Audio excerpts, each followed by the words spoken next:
I'm Heather Lerner, an evolutionary biologist and director of the Joseph Moore Museum, home of the world's most complete fossil giant beaver.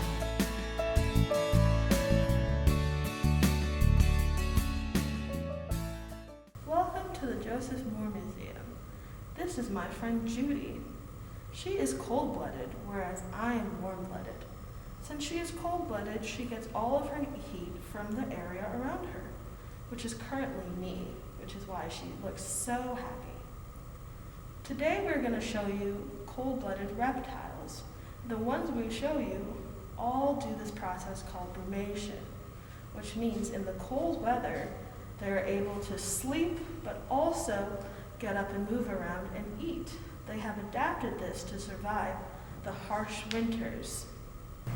Today we are going to introduce you to some of the winter habitats of our cold-blooded friends that live right here in the museum. Milk snakes, such as 2%, live in rocky wooded areas all across the Americas. They are found as far north as Quebec, Ontario, and as far south as Venezuela. In the winter, they brumate in shared dens, usually found in rock crevices or burrows, but they'll go into whatever hiding holes they can find, like in this storage area. When they feel the temperature change in the spring, they'll emerge to lay their eggs. 2% here is a Sinaloa milk snake, native to Mexico. So she would finish brumating earlier than the Indiana eastern milk snake, which typically lay their eggs around June and July. Like the milk snakes, rat snakes brumate during the winter, but are much less picky about location. Aren't you? Aren't you, Ratatouille? Baird's rat snakes prefer rocky wooded areas or deserts since they come from the southwest. Black rat snakes, which are local to Indiana, prefer forests surrounded by grass where they're able to burrow under tree stumps or large rocks like these, or anywhere else where they feel completely covered. Their habitat lies mainly in the geographic area around the Appalachian Mountains. They emerge around May or June for their mating season. Ratatouille is a barred rat snake, which typically live around the American Southwest, but their beautiful coloration makes them popular for breeders to sell in Indiana. Ratatouille's much more common cousin, the black rat snake, follows the same winter habitats like the eastern milk snake, which emerges around June and July. While snakes stick to their dens, turtles, like the painted turtle, still swim under the ice in still ponds such as this, though they move much more slowly due to low temperatures and a lack of food. They also can't breathe while under there, so they use a different method similar to how fish use their gills.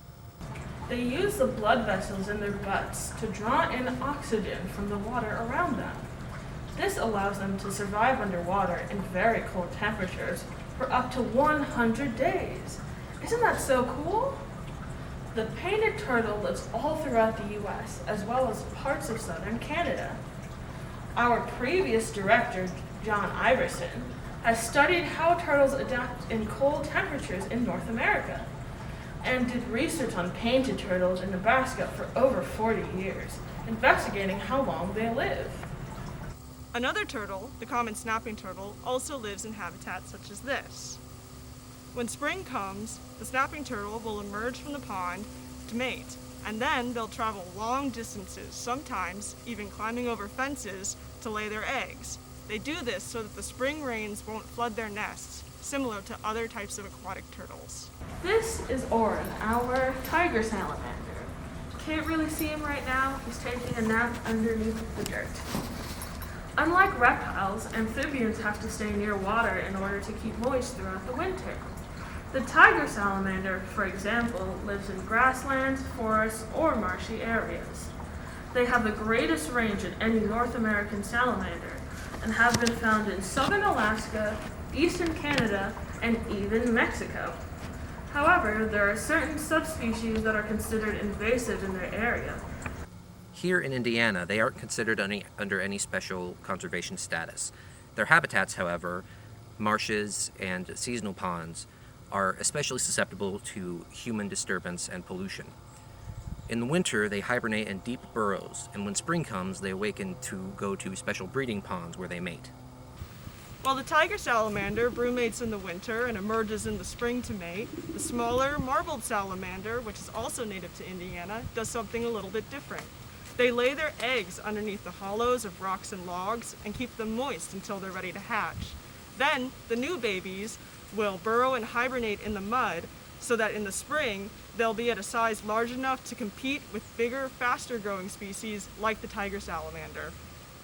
Now that you've learned about reptiles and amphibians, try to see if you can match the animals to their habitats on our Joseph Moore Museum coloring pages. You can send us your finished drawings, and you could win one of these great prizes. See the description of the video for more contest details.